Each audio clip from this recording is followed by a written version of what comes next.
अस्सलामुअलैकुम। इस वीडियो के अंदर हम डिस्कस करेंगे डेवलपमेंट ऑफ ड्यूडेनम और इससे प्रीवियस वीडियो में हमने डिस्कस किया था डेवलपमेंट ऑफ स्टमक।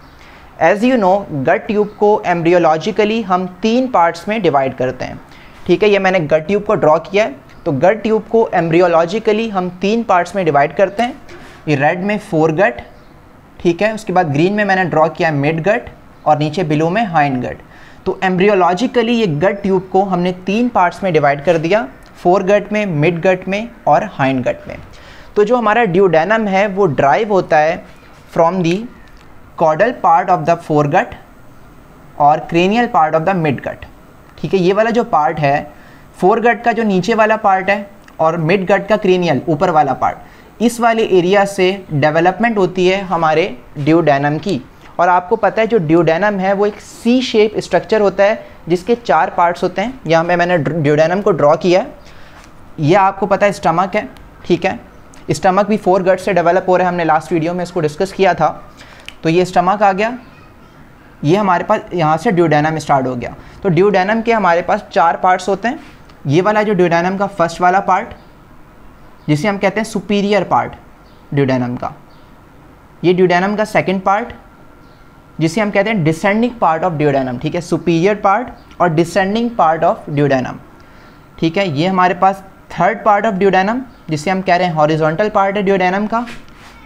और ये हमारे पास फोर्थ पार्ट ऑफ ड्यूडेनम जिसे हम कहते हैं असेंडिंग पार्ट ऑफ ड्यूडेनम। तो ड्यूडेनम के 4 पार्ट्स होते हैं, एक superior part, descending part, horizontal part और असेंडिंग पार्ट। तो ये 4 पार्ट्स होते हैं ड्यूडेनम के। और आप ड्यूडेनम को देख सकते हैं, ये बिल्कुल एक सी शेप का स्ट्रक्चर है ड्यूडेनम का। और यहाँ ये स्टार्ट हो रहा होता है फ्रॉम द स्टमक और फिर आगे जाके जेजुनम और इलियम में कंटिन्यू हो रहा होता है स्मॉल इंटेस्टाइन में। ठीक है, अब यहाँ पर मैंने ड्रॉ किया हुआ है लिवर और ये हमारे पास है पेंक्रियाज। आपको पता है कि लिवर से, यहाँ मैं इसको थोड़ा सा रिमूव कर दूँ, आपको पता है लिवर से जो डक्ट निकलती है उस डक्ट को हम कहते हैं, ये हमारे पास है हेपेटिक डक्ट। ठीक है, सिंपल से मैं आपको एक कॉन्सेप्ट बता रहा हूँ, ये हमारे पास है हेपेटिक डक्ट। यहाँ पर गॉल ब्लैडर होता है, गॉल ब्लैडर से जो डक्ट निकलती है उससे हम कहते हैं सिस्टिक डक्ट। ये हेपेटिक डक्ट और ये सिस्टिक डक्ट। हेपेटिक और सिस्टिक डक्ट आपस में मिलती है और कॉमन बाइल डक्ट बन जाती है। ठीक है, कॉमन बाइल डक्ट नीचे की तरफ आती है और यहाँ पर ये पैंक्रियाटिक डक्ट रन कर रही है और यहाँ कॉमन बाइल डक्ट और पैंक्रियाटिक डक्ट आपस में मिल जाती हैं। ठीक है, तो यहाँ पर कॉमन बाइल डक्ट ऊपर से आ रही है और यहाँ से पैंक्रियाटिक डक्ट आती है, ये दोनों डक्ट आपस में मिल जाती हैं। ठीक है, और यहाँ पर एक डायलेटेशन बन जाती है जिसे हम कहते हैं hepato pancreatic ampulla. Hepato pancreatic ampulla. ठीक है, ये ऊपर से कॉमन बाइल डक्ट आई, यहाँ साइड से पैंक्रियाटिक डक्ट, ये दोनों मिलेंगी और एक डायलेटेशन बन जाती है, स्लाइड सी डायलेटेशन होती है। ठीक है, इस तरीके से इस डायलेटेशन को हम कहते हैं हेपेटो पैंक्रियाटिक एम्प्यूला। और ये डायलेटेशन ओपन हो जाती है into the second part of duodenum, इस वाले पार्ट में।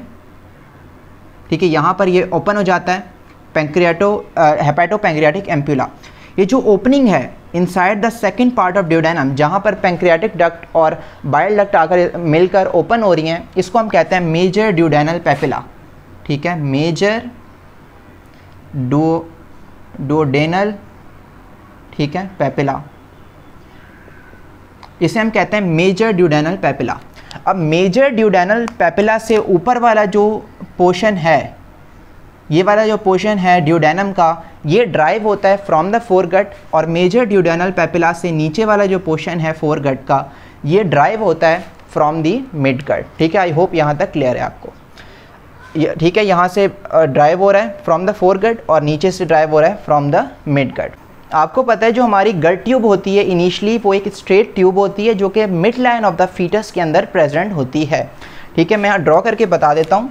आप सपोज करें ये हमारी गट ट्यूब है, ठीक है, बिल्कुल एक स्ट्रेट ट्यूब जो कि मिड लाइन, ठीक है, सेंटर ऑफ द फीटस की जो बॉडी है उसका जो मिड लाइन है वहाँ पर बिल्कुल स्ट्रेट गट ट्यूब प्रेजेंट होती है। अब इस गट ट्यूब का जो ऊपर वाला एरिया होता है यहाँ पर एक डायलेटेशन अपेयर हो जाती है। ठीक है, और इस डायलेटेशन से स्टमक की डेवलपमेंट होती है। अब स्टमक से नीचे वाला जो एरिया है ये वाला गट ट्यूब का, यहाँ पर फॉर्मेशन होगी ड्यूडेनम की। ठीक है, तो इस एरिया के अंदर एक सी शेप लूप अपेयर हो जाता है। ठीक है, स्टमक से नीचे वाला जो एरिया है गट ट्यूब का, यहाँ जहाँ पर डेवलपमेंट होनी है ड्यूडेनम की, वहाँ पर एक सी शेप लूप अपेयर हो जाता है। आप इसको इमेजिन कर सकते हैं इस तरीके से। सपोज करें यहाँ पर गट ट्यूब, स्ट्रेट गट ट्यूब है, इस स्ट्रेट गट ट्यूब के अंदर यहाँ पर एक डायलेटेशन अपेयर हुई जहाँ पे स्टमक की फॉर्मेशन हो रही है। स्टमक से नीचे स्ट्रेट गट ट्यूब प्रेजेंट है अभी भी।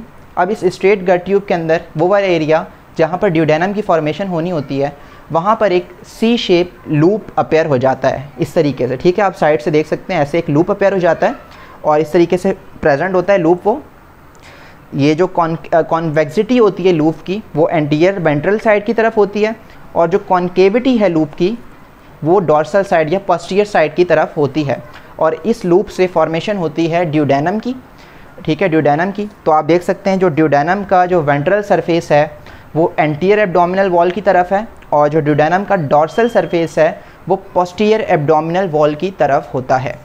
अब इसके अलावा एक चीज़ आप और नोटिस करेंगे कि ड्यूडेनम की डेवलपमेंट तो हो रही है, लेकिन इसके अलावा एब्डोमिनल कैविटी के अंदर और ऑर्गन्स भी तो बहुत सारे प्रेजेंट होते हैं, उनकी भी साइड बाय साइड डेवलपमेंट चल रही होती है, साथ साथ उनकी डेवलपमेंट भी हो रही होती है। जैसे कि लिवर है, पेंक्रियाज है, उसके अलावा ड्यूडेनम से नीचे स्मॉल इंटेस्टाइन के जो और पार्ट्स हैं, जेजुनम, इलियम, उनकी डेवलपमेंट भी हो रही है, हाइंड गट की डेवलपमेंट भी चल रही है। तो ये जब सब डेवलपमेंट चल रही होती है 6, 7, 8 वीक के दरमियान में क्या होता है, ठीक है, 6 वीक से लेकर 8 वीक तक क्या होता है कि अभी फीटस की बॉडी, फीटस की जो एब्डोमिनल कैविटी है वो अभी बहुत छोटी है, लेकिन ये सारे एब्डोमिनल ऑर्गन्स जब ग्रो कर रहे होते हैं, ठीक है, तो 6 वीक से 8 वीक के दरमियान क्या होता है, जो मिड गट वाला एरिया होता है, मिड गट का एरिया है जो गट ट्यूब का, वो हर्निएट कर जाता है आउटसाइड द एम्ब्रियो और उस कंडीशन को हम कहते हैं फिजियोलॉजिकल हर्निया। सिंपली मैं आपको सिंपल करके बताऊं, ये जो मिड गट वाला पार्ट है, ठीक है, बहुत सारे ऑर्गन्स की डेवलपमेंट हो रही है, तो एब्डोमिनल कैविटी 6 और 8th वीक के दरमियान में आपको पता है फीटस बहुत स्मॉल है, 8th वीक ऑफ डेवलपमेंट में फीटस बहुत स्मॉल होता है, तो उसकी जो एब्डोमिनल कैविटी है वो बहुत ज़्यादा स्मॉल है। उस स्मॉल सी एब्डोमिनल कैविटी के अंदर लिवर भी डेवलप हो रहा है, इंटेस्टाइन के लूप भी अपेयर हो रहे हैं, बहुत सारे इंटेस्टाइन्स डेवलप हो रही हैं, पेंक्रियाज, स्टमक डेवलप हो रहा है, तो स्पेस इतनी ज़्यादा नहीं होती। फॉर सपोज करें एक कमरा है, उसके अंदर अगर 4 लोग आ सकते हैं और 10 लोग उसके अंदर प्रेजेंट हो, तो वो जो बाकी 6 लोग होंगे वो दरवाजे से बाहर की तरफ चले जाएंगे। तो इसी तरह यहाँ होता है कि इतनी स्पेस नहीं होती कि इतने सारे ऑर्गन्स एक साथ डेवलप हो सकें in the foetus abdominal cavity. तो क्या होता है, जो मिड गट वाला एरिया होता है वो इस तरीके से एब्डोमिनल कैविटी के बाहर की तरफ हर्निएट कर जाता है, आउटसाइड द एम्ब्रियो हर्निएट कर जाता है और इसे हम कहते हैं मिड गट हर्निया। मैं फुल फॉर्म नहीं लिख रहा, मिड गट हर्निया या फिर फिजियोलॉजिकल हर्निया, ठीक है, यहाँ लिख देता हूँ मैं, फिजियोलॉजिकल हर्निया। फिजियोलॉजिकल यानी फंक्शन है बॉडी का, फिजियोलॉजिकल हर्निया है ये पैथोलॉजिकल हर्निया नहीं है, किसी डिजीज़ की वजह से नहीं है। हर्निया क्या है कि बॉडी का कंटेंट आउटसाइड बॉडी कैविटी के आउटसाइड पे जो प्रोट्रूड कर रहा होता है, इसे हम कहते हैं हर्निया। तो ये फिजियोलॉजिकल हर्निया है जहाँ पर मिड गट है वो आउटसाइड बॉडी प्रोट्रूड कर जाता है थ्रू द उम्बिलिकल कॉर्ड, ठीक है, यहाँ पर उम्बिलिकल कॉर्ड की ओपनिंग है और इससे जो मिड गट वाला लूप है वो आउटसाइड द एम्ब्रियो प्रोट्रूड कर जाता है और इसे हम कहते हैं फिजियोलॉजिकल हर्निया। और इससे हम जब मिड गट लूप को और ज़्यादा हम डिस्कस करेंगे नेक्स्ट वीडियोज़ में, तो यहाँ पर आपको और ज़्यादा क्लियर हो जाएगा। यहाँ पर फॉर द कॉन्सेप्ट मैं आपको बता रहा हूँ, ठीक है, इस तरीके से ये आउटसाइड एब्डोमिनल कैविटी चला जाएगा। अब क्या होता है, ड्यूरिंग द 12 से 13th वीक ऑफ डेवलपमेंट, 6 से 8 वीक ऑफ डेवलपमेंट के अंदर ये हर्निया फॉर्म होता है, फिजियोलॉजिकल हर्निया। अब during the 12 to 13th week of development क्या होता है कि हमारी जो फीटस है उसकी ग्रोथ हो गई होती है थोड़ी ज़्यादा और जो एब्डोमिनल कैविटी है उसका साइज़ भी थोड़ा इंक्रीज़ हो गया होता है। तो ये जो मिड गट लूप होता है ये दोबारा से इनसाइड द एब्डोमिनल कैविटी आ जाता है, ठीक है, दोबारा से इनसाइड द एब्डोमिनल कैविटी आ जाता है। तो मिड गट लूप के साथ हमारा जो ड्यूडेनम की डेवलपिंग ड्यूडेनम है, बाकी जो इंटेस्टाइन के लूप्स हैं वो दोबारा से इनसाइड द एब्डोमिनल कैविटी आ जाते हैं। तो ड्यूडेनम भी दोबारा से इनसाइड द एब्डोमिनल कैविटी आ जाएगा। लेकिन अब यहाँ पर आपने एक चीज़ नोट करनी है कि ड्यूडेनम मैंने आपको बताया था बिल्कुल एक सी शेप लूप बना हुआ था, ठीक है, इस तरीके से प्रेजेंट है। लेकिन जब ड्यूडेनम दोबारा से एब्डोमिनल कैविटी के अंदर आता है फीटस में, तो अभी इतनी स्पेस नहीं होती कि ड्यूडेनम इस तरीके से प्रेजेंट हो कि सी शेप लूप की तरह एंटीरियर साइड के ऊपर प्रेजेंट हो, तो इतनी स्पेस नहीं है अभी। तो ड्यूडेनम क्या करता है, यहाँ पर 90 डिग्री रोटेट कर जाता है और अपने आप को एकोमोडेट करता है पोस्टीरियर एब्डोमिनल वॉल की तरफ। सिंपल है बिल्कुल कि दोबारा से जब एब्डोमिनल इस तरीके से इंटर होगा एब्डोमिनल कैविटी के अंदर, ठीक है, तो अभी ड्यूडेनम इस तरीके से प्रेजेंट नहीं रह सकता सी शेप लूप की तरह, क्योंकि इतनी ज़्यादा जगह नहीं होती कि सी शेप लूप हो और वेंट्रल साइड पे इस तरीके से ड्यूडेनम की जो वेंट्रल सरफेस है वो वेंट्रल एब्डोमिनल वॉल की तरफ हो और जो डॉर्सल सरफेस है ड्यूडेनम की वो पोस्टीरियर एब्डोमिनल वॉल की तरफ हो, तो इतनी स्पेस नहीं होती। तो यहाँ पर 90 डिग्री रोटेशन होती है ड्यूडेनम की टूवर्ड्स द राइट साइड, ठीक है, राइट साइड के ऊपर ये ड्यूडेनम है, ठीक है, आप देख सकते हैं, और इस तरीके से इसकी 90 डिग्री रोटेशन हो जाती है। रोटेशन के बाद जो वेंट्रल सरफेस है ड्यूडेनम का वो राइट साइड पे आ जाएगा और जो डॉर्सल सरफेस है ड्यूडेनम का वो लेफ़्ट साइड की तरफ चला जाता है। और यहाँ पर आप देख सकते हैं 90 डिग्री रोटेशन हो गई, ठीक है, ये पहले ये होता है इसके साथ, ठीक है, यहाँ पे, और ये यूँ इस तरीके से रोटेट कर गया ड्यूडेनम, तो जो वेंट्रल सरफेस है वो राइट साइड की तरफ आ गया और डॉर्सल सरफेस पोस्टीरियर साइड की तरफ चला गया, और इसे हम कहते हैं 90 degree rotation of the duodenum. और यहाँ पर एक और चीज़ नोट आपने करनी है, मैंने आपको मेजेंट्री का बताया था कि हमारा जो गट ट्यूब होती है उसकी जो पोस्टीरियर एब्डोमिनल वॉल है, through out the posterior abdominal wall mesentery connect कर रही होती है गट ट्यूब को पोस्टीरियर एब्डोमिनल वॉल के साथ, ठीक है। तो सारे जो ऑर्गन्स होते हैं उनकी डॉर्सल साइड के ऊपर मेजेंट्री प्रेजेंट होती है। इसके अलावा जो स्टमक होता है, स्टमक के वेंट्रल साइड के ऊपर भी, आगे वाली साइड के ऊपर भी मेजेंट्री प्रेजेंट होती है और उसे हम कहते हैं वेंट्रल मीजोगैस्ट्रियम, ठीक है। तो ये ड्यूडेनम है, ड्यूडेनम के आप देख सकते हैं पोस्टीरियर साइड पे मेजेंट्री प्रेजेंट है, ठीक है, सारे ड्यूडेनम के ऊपर मेजेंट्री प्रेजेंट है। और यहाँ पर आप देख सकते हैं जो प्रॉक्सिमल पार्ट है ड्यूडेनम का, यहाँ पर वेंट्रल साइड पर भी मेजेंट्री प्रेजेंट है। बेसिकली ये वेंट्रल मीजोगैस्ट्रियम है जो कि मेजेंट्री होती है स्टमक की, तो स्टमक की थोड़ी सी मेजेंट्री प्रॉक्सिमल जो पार्ट है ड्यूडेनम का वहाँ पर भी अटैच हुई होती है। तो ड्यूडेनम का जो प्रॉक्सिमल पार्ट है वहाँ पर वेंट्रल मेजेंट्री भी मिलेगी आपको, ठीक है, जो कि वेंट्रल मीजोगैस्ट्रियम का पार्ट होता है, और ड्यूडेनम के पोस्टीरियर साइड के ऊपर आपको मेजेंट्री वैसे भी मिलेगी, ठीक है। तो आपको यहाँ पर नोट करना। तो अगर हम समअप करें कि डेवलपमेंट ऑफ ड्यूडेनम को, तो हम 3 पार्ट्स में कर सकते हैं कि एक पहली रोटेशन होती है 90 डिग्री रोटेशन जो अभी हमने डिस्कस किया, उसके बाद फिक्सेशन ऑफ ड्यूडेनम और axial rotation of duodenum. In 3 parts में हम कंप्लीटली डिस्कस कर सकते हैं ड्यूडेनम की एम्ब्रियोलॉजी को, डेवलपमेंट को। तो 90 डिग्री रोटेशन को तो हमने डिस्कस कर लिया। अब अगर हम देखते हैं फिक्सेशन ऑफ द स्टमक, तो यहाँ आप इन डायग्राम से देख सकते हैं, मैं आपको सिंपली बताऊँ तो ये हमारे पास है पोस्टीरियर एब्डोमिनल वॉल, ये है पैराइटल पेरिटोनियम, ये वाली है विसरल पेरिटोनियम, और ये हमारे पास है ड्यूडेनम, ठीक है। आपको पता है ये विसरल पेरिटोनियम है, इसने चारों तरफ से ड्यूडेनम को सराउंड किया हुआ है, इसलिए ड्यूडेनम इस वक्त क्या है, इंट्रा पेरिटोनियल ऑर्गन है, इंट्रा पेरिटोनियल, यानी पेरिटोनियम के बिल्कुल इनसाइड है। चारों तरफ से विसरल पेरिटोनियम ने ड्यूडेनम को सराउंड किया हुआ है और ड्यूडेनम इस वक्त इंट्रा पेरिटोनियम है, ठीक है, इंट्रा पेरिटोनियल है। अब क्या होता है 90 डिग्री रोटेशन होगी जब ड्यूडेनम की, तो उस 90 डिग्री रोटेशन की वजह से क्या होता है, आप यहाँ देख सकते हैं ड्यूडेनम बिल्कुल 90 डिग्री रोटेट कर गया।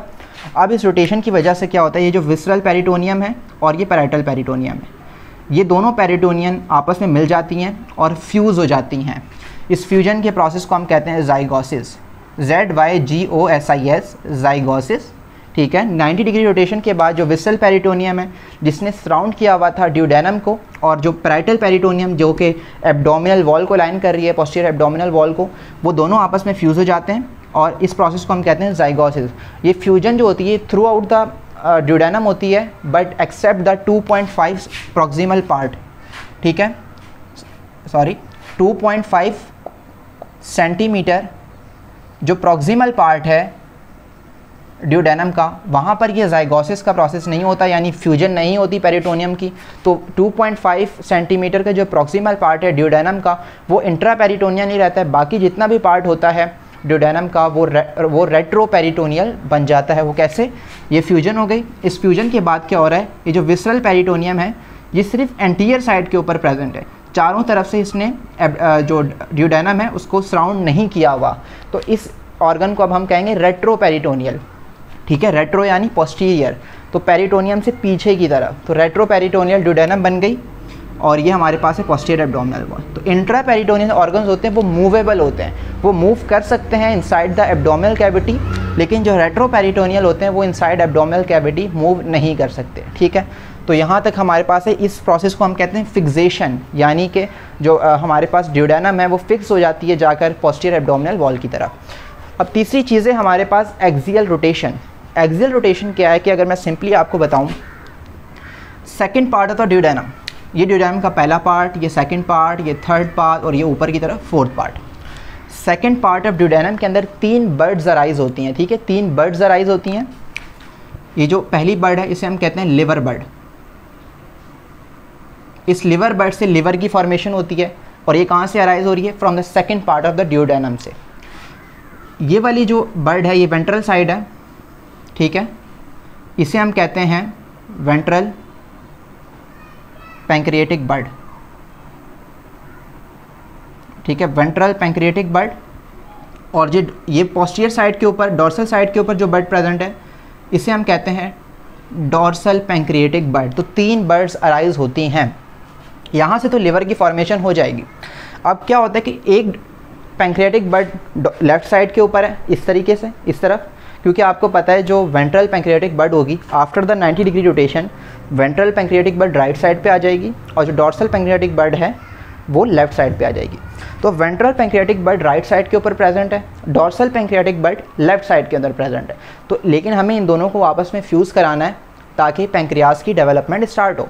और पैंक्रियाज आपको पता है लेफ्ट साइड के ऊपर प्रेजेंट होता है, तो हमें कुछ करके वेंट्रल पैंक्रियाटिक बर्ड को डॉर्सली मूव कराना है ताकि वो फ्यूज़ हो सके डॉर्सल पैंक्रियाटिक बर्ड से। और ये कैसे होता है? By the differential growth. ठीक है, डिफरेंशियल ग्रोथ। अब डिफरेंशियल ग्रोथ का मतलब क्या होता है कि किसी भी ऑर्गन के एक पर्टिकुलर पार्ट के ऊपर पार्ट है, ठीक है, ये पूरा ऑर्गन है फॉर सपोज करें, और उसके सिर्फ इस पार्ट के ऊपर ग्रोथ हो रही है, बाकी किसी पार्ट पे ग्रोथ नहीं हो रही, तो इसे हम कहते हैं डिफरेंशियल ग्रोथ। तो यहाँ पर ड्यूडेनम में डिफरेंशियल ग्रोथ होती है। ये वाला जो ड्यूडेनम का पार्ट है यहाँ पर डिफरेंशियल ग्रोथ होती है। यहाँ पे सेल्स प्रोलिफरेट करते हैं। उन सेल्स की प्रोलिफरेशन की वजह से क्या होता है, जो वेंट्रल पैंक्रियाटिक बर्ड होती है वो डॉर्सली मूव करती है और फ्यूज़ हो जाती है जाके डॉर्सल पैंक्रियाटिक बर्ड से, और फॉर्मेशन हो जाती है पैंक्रियाज की। तो ये इसे हम कहते हैं एक्सियल रोटेशन, जो कि सिर्फ इस पर्टिकुलर पार्ट के ऊपर होती है और इस तरीके से पैंक्रियाज की फॉर्मेशन हो जाती है। सो ये हमारे पास 3 पार्ट्स में हम डिस्कस कर सकते हैं ड्यूडेनम की डेवलपमेंट को। उसके अलावा मैं आपको एक सिंपल चीज़ बताऊं कि during the 8th week of development, ठीक है, during the 8th week of development क्या होता है कि ये ड्यूडेनम, फॉर सपोज करें आप ड्यूडेनम है, इस ड्यूडेनम के अंदर एपिथेलियल सेल्स होते हैं, वो रैपिडली प्रोलिफरेट करते हैं। तो ड्यूडेनम के अंदर जो सेल्स हैं एपिथेलियल सेल्स, उनकी रैपिड प्रोलिफरेशन की वजह से क्या होता है, ड्यूडेनम बिल्कुल एक सॉलिड रॉड लाइक स्ट्रक्चर बन जाता है, जिसके अंदर जो ल्यूमिन होती है वो ऑब्लिटरेट हो जाती है। जो स्पेस है इनसाइड द ड्यूडेनम वो ऑब्लिटरेट हो जाती है, वो ख़त्म हो जाती है due to the rapid proliferation of epithelial cells. ठीक है, और ये कब होता है? 8th वीक ऑफ डेवलपमेंट में। ठीक है, इस तरीके से रॉड लाइक स्ट्रक्चर बन जाता है एक ड्यूडेनम।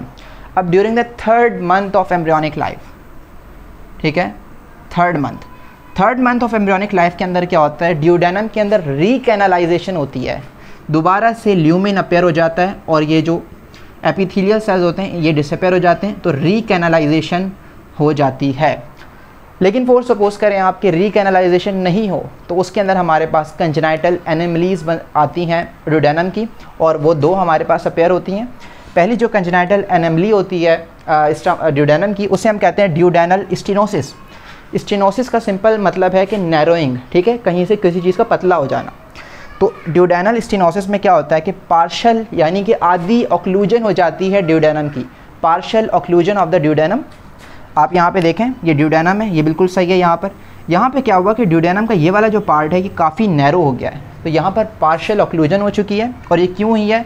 क्योंकि एबनॉर्मल रीकैनालाइजेशन हुई है, रीकैनालाइजेशन पूरी प्रॉपर तरीके से नहीं हुई, तो इसे हम कहते हैं ड्यूडेनल स्टेनोसिस।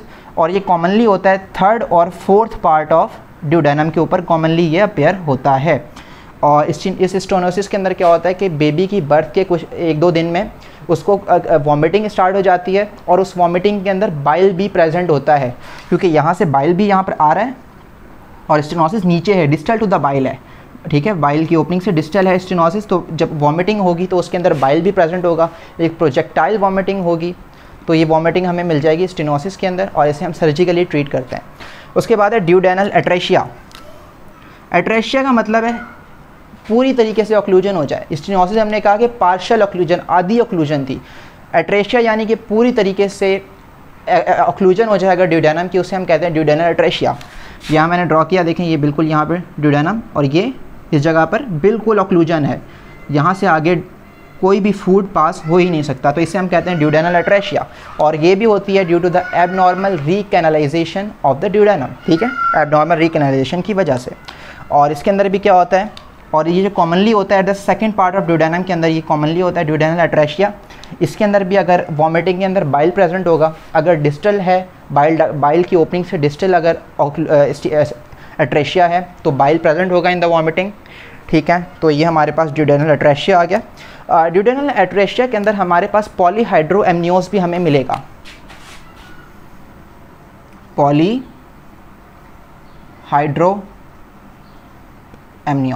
पॉलीहाइड्रोएमनियोस क्या, यानी कि excess amniotic fluid in amniotic cavity. Amniotic cavity ने सराउंड किया होता है एम्ब्रियो को, ठीक है। एमनियोटिक कैविटी से एमनियोटिक फ्लूइड माउथ के ज़रिए एंटर करता है फीटस की बॉडी में, ठीक है, और क्लोकल ओपनिंग से वो एज अ यूरिन दोबारा से एमनियोटिक कैविटी के अंदर आ जाता है, ठीक है।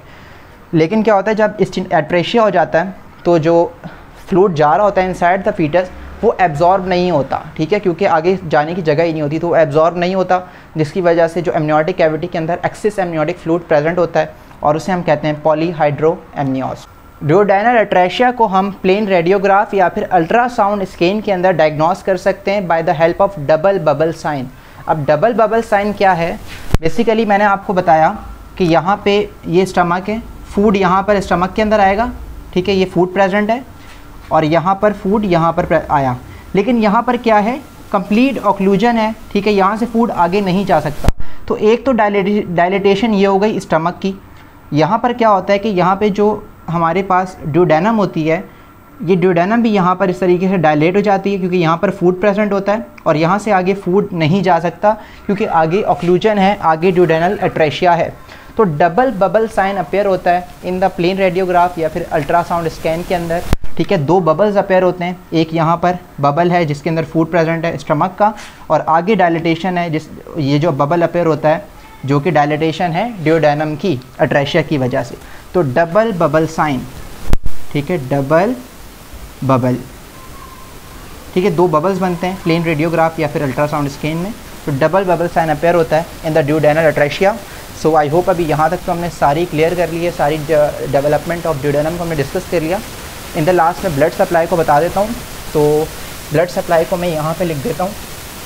अब ब्लड सप्लाई आपको पता है, मैंने इनिशियली जो पहला लेक्चर था, जो लेक्चर था उसके अंदर ही मैंने आपको बताया था कि जो फोरगट है, फोरगट को ब्लड सप्लाई मिलती है from the coeliac trunk, mid gut को फ्रॉम सुपीरियर मेसेंट्रिक आर्टरी, और हाइंड गट को from inferior mesenteric artery.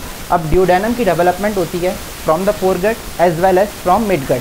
Duodenum का प्रॉक्सिमल पार्ट फोरगट से आ रहा है और जो बाकी का पार्ट है वो आ रहा है फ्रॉम द मिड गट। तो इसलिए जो ड्यूडेनम है इसकी ब्लड सप्लाई भी डुअल ब्लड सप्लाई होती है। ड्यूडेनम को दो आर्टरीज सप्लाई करती हैं ब्लड। पहली हमारे पास आ जाती है superior pancreatico duodenal artery, pancreatico duodenal, ठीक है, सुपीरियर पैंक्रियाटिको ड्यूडेनल आर्टरी। ये ब्रांच होती है सीलिएक ट्रंक की, ठीक है, जो कि सीलिएक ट्रंक जो कि सप्लाई करता है फोरगट को। दूसरी आर्टरी होती है इंफीरियर पैंक्रियाटिको ड्यूडेनल आर्टरी, मैं पूरा नहीं लिख रहा, इंफीरियर पैंक्रियाटिको ड्यूडेनल आर्टरी, और ये ब्रांच होती है सुपीरियर मेसेंट्रिक आर्टरी की। तो ये दो आर्टरीज होती हैं जो कि ड्यूडेनम को ब्लड सप्लाई करती हैं। आई होप यहाँ तक आपको ड्यूडेनम की डेवलपमेंट क्लियर हो गई है। वीडियो थोड़ी लेंथी हो गई है, लेकिन सारे कॉन्सेप्ट अगर हमें आ जाएँ तो वो बहुत अच्छी बात है कि अगर हम सब तरीके से कॉन्सेप्ट से हमें सब चीज़ें आ जाएँ ताकि हमें लंबे टाइम तक याद रहे। अगर वीडियो आपको अच्छी लगी है तो वीडियो को लाइक करें, चैनल को सब्सक्राइब करें और नीचे कमेंट भी ज़रूर करके बताएं, और अपने फ्रेंड्स के साथ भी इस चैनल को ज़रूर शेयर करें ताकि ये चैनल जल्दी जल्दी ग्रो कर सके और मैं मोटिवेट हूँ और नई वीडियोस में जल्दी जल्दी बनाऊँ। Thank you so much.